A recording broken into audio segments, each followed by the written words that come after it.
What's going on, fantasy football fans? I'm your host, Hussein the Brain, and you're watching The Couch. Welcome to the Week 9 Daily Fantasy Football Picks video. Last week was not a great week for us in DFS. Andy Dalton didn't do that well. I lost all my cash lineups that had Andy Dalton in them. I won a lot of my cash lineups where I had Cam Newton in them, luckily, so that saved me a little bit. And I had two tournaments with Odell Beckham Jr., one with ODB, and an Eli Manning stack. So I placed in that. So it wasn't a terrible week, but it definitely was not a good one either. You know how we do on this show. We like to pick the kicker and defense first. That way it gives us a better idea of our average remaining salary. Let's jump right into it. My two favorite minimum price kickers this week are Chris Boswell. I really like him. And in the same game, we got Sebastian Janikowski. A little bit more high risk, high reward. That's how I'd classify Janikowski, but I like those two at minimum price. So for the value, I like Chris Boswell probably better, especially in cash games. Let's just stick him in. If you have some more salary left over, you can go with maybe Kai Forback or Nick Folk. Mike Nugent in the Thursday night game. Josh Lambo is really good. I really like Matt Bryant this week. He's pretty expensive. And my two favorite kickers, the kickers that I think will put up the highest amount of points, are Stephen Gostkowski and Brandon McManus. I like those two a lot, but they are the most expensive kickers, as you would expect. There's a lot of defenses to pick from this week. I like the Saints defense at 4,200. That's probably the best defense at that price. Now, I wouldn't pick any defense any other defense under 4,300 other than them. There's some minimum price defenses at 4,000. I probably wouldn't touch them this week, not even in tournaments. The Jaguars defense is interesting at 4,300. I'm probably not going to pick them. They're more of a pick if you're playing free on FanDuel and you're not playing for any real cash.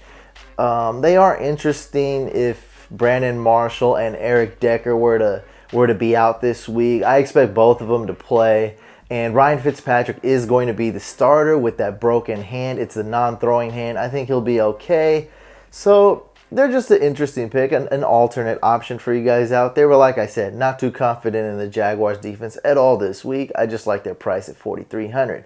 I like the Saints a little bit better, a price 4,200 going against the Titans. The Giants are a good tournament pick. Cowboys are okay. I really like the Buffalo Bills and GPPs. I think they're not going to be owned by a lot of entries. And they're going against the Dolphins. Very well could be a low-scoring game, and they're favored to win. Vikings are a good defense. It could be a windy game. Make sure you keep tabs on how windy that game's going to be. The Vikings-Rams game should be another low-scoring game there. Eagles are another option. I really like the Jets defense at 4,700. Going against the Jaguars is going to be really hard to beat that value right there. Falcons defense, I think, has the most upside this week going against the Niners. That organization's not looking good. The team's not looking good. They have tons of upside, tons of potential this week at 4,900. If you're looking for a high upside play that's not maximum price, it's the Falcons. For Thursday night, I really like the Bengals defense. Now, they're priced at 5,000. I'd probably rather go spend up and get the Broncos D at 5,300. But hey, Bengals going against the Browns. No McCown, no Joe Hayden. They have wide receivers out. And yeah, they should be able to just destroy the Browns team. They're favored to win by nearly 12 points, so that's definitely good defense. I mean, if they were cheaper and not Thursday night, I'd definitely be picking them. When I say Thursday, I just personally don't play a lot of Thursday slates. And if I do, it's usually going to be under 10% of my weekly investment would go into Thursday slates. The Rams defense is another alternate option at 5,100. It should be, I already went over that game. Should be low scoring, whatnot, maybe even windy. If they can get some sacks, maybe some turnovers, that's going to be a good game. Also, keep tabs on Stephon Diggs. He has a minor injury. I believe it's minor, and I think he's on track to play. It's worth keeping tabs on, though. Definitely. If he's out, the Rams are just going to try to stop the run and just pack the box. Best defense this week, I believe, the one that I believe is going to score the highest points is the Broncos D at 5,300. Now, if you have a ton of money left over, I wouldn't spend it on a kicker. I'd rather spend it on a defense like the Broncos than a kicker. So let's just go with the Jets. 4,700, an average price for a defense. And if we need some more money, we can maybe downgrade to the Cowboys or Giants. There's just a ton of options. We'll decide that later. If we want to upgrade, we can go to maybe the Broncos defense or Falcons defense. But we'll put the Jets in there for now, and Chris Boswell for quarterbacks in cash games. Not a big surprise here. Tom Brady is my favorite quarterback in cash games. He's priced at $9,500. That's too expensive, but no, I think it's not too expensive for a cash game. It's definitely worth it. There's one QB you want to pick that won't fail you, that won't be a disaster, that you can actually trust, that'll have at least a decent game. It's got to be Brady. Patriots are favored to beat Washington by 14 points. I mean, you got to go with Brady here for cash games. Phillip Rivers is another good option. Now, they have a lot of injuries. And what that does, it actually doesn't destroy his value or anything. It's not like, oh, Rivers, they have a ton of injuries. Now Rivers is going to be terrible. That's not the case. It actually increases the risk here. Now, his floor goes down, so he's more of a risky play. I like him a little bit better in tournaments. Maybe not the $1 million tournaments where they're giving out millions of dollars worth of prizes, but maybe the smaller tournaments, I do like Rivers there. Drew Brees is a good alternate option. I really like Ben Roethlisberger going against the Raiders. He's a good quarterback. Didn't have a great game last week going against a decent defense in the Bengals. And I think this is going to be a good bounce back game for him. They lost their best running back, probably the best running back in the entire league. Other than Gurley, but hey, that's another discussion right there all in itself. Cam Newton's really good in cash games. I think he has a high floor. The Packers are favored to win, so Cam Newton's going to have to throw the ball likely in the fourth quarter. He can throw to Greg Olsen or Ted Ginn Jr. or maybe even Philly Brown. Now, one of my favorite quarterbacks and favorite stacks this week is Eli Manning going against the Buccaneers. I think it's going to be the most popular stack because of how they performed last week, and that's just the way fantasy is. You have a great week, everyone's going to be on those players. So Eli Manning, Beckham, they killed it last week. Eli Manning has 6 touchdowns. ODB was a number 1 wide receiver in fantasy last week. So you got those two guys. They're going to be really popular. Tyrod Taylor is okay. Marcus Mariota is an alternate, high-risk GPP start. I think my favorite GPP stack this week is going to be Derek Carr, a guy that's not going to be as popular as Eli Manning in my opinion.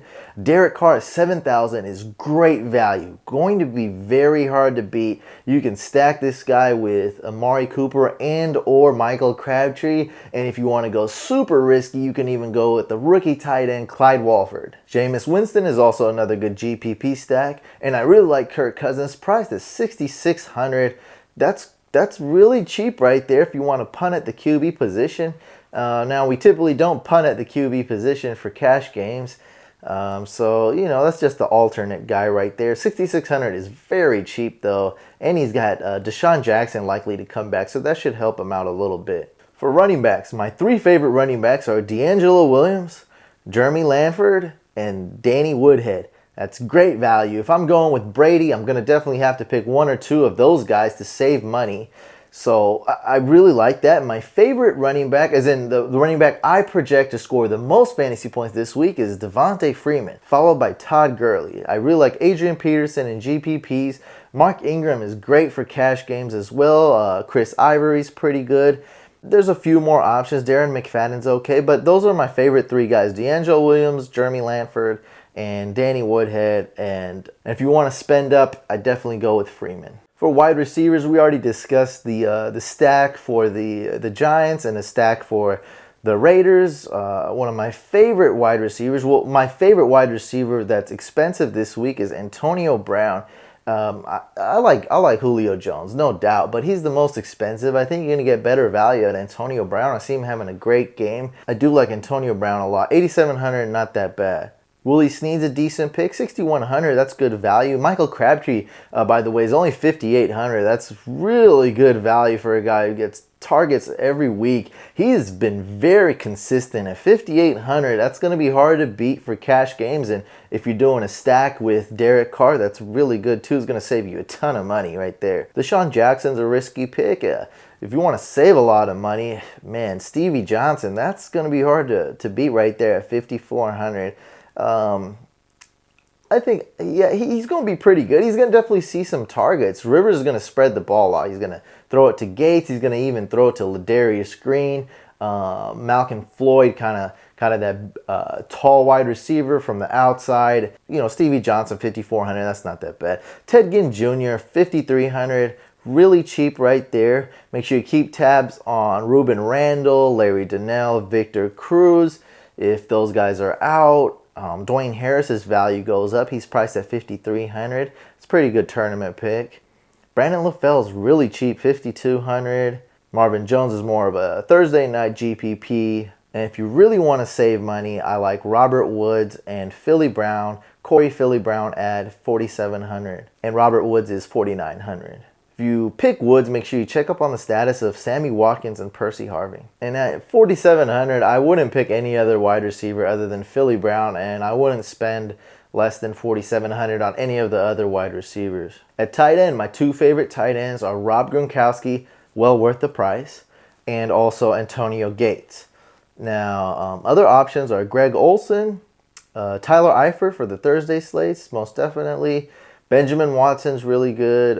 Jordan Reed, it's more of a risky pick. I like him though. Martellus Bennett, I do like him in GPPs because he's going to be unpopular. He's been pretty disappointing this whole year. So at 5,400, that's not that bad. Some other options are Jacob Tamme, Jameis Winston, stack right here. Austin Seferian-Jenkins at 5,200. Make sure you keep tabs on him. He does have a shoulder injury, but he could play this week. And those are all my picks for week 9. I want to thank you guys for all the positive feedback, for watching all these videos. And a lot of people have asked me, hey, what can I do to support? What can I do to help? Well, there are some simple things you can do that will help out a lot. You can like this video and all the new videos. You can leave a comment below, even if it's something just like, hey, great video, thanks for the help. Or maybe you want to throw out your best stack of the week, and subscribe to the YouTube channel.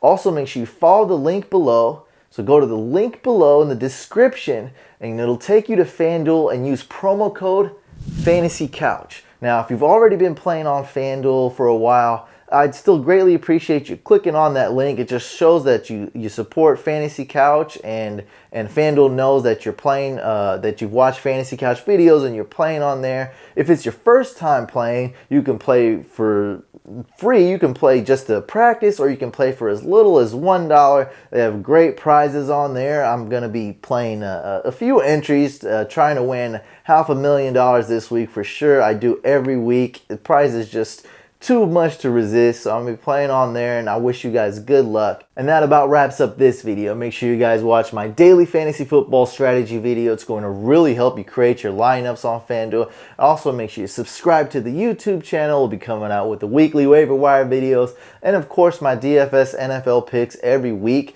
If you want some more crazy, risky GPP picks and some alternate options, you can go to fantasycouch.com, where I have all my notes of my week 9 picks. I'll see you guys on the next video.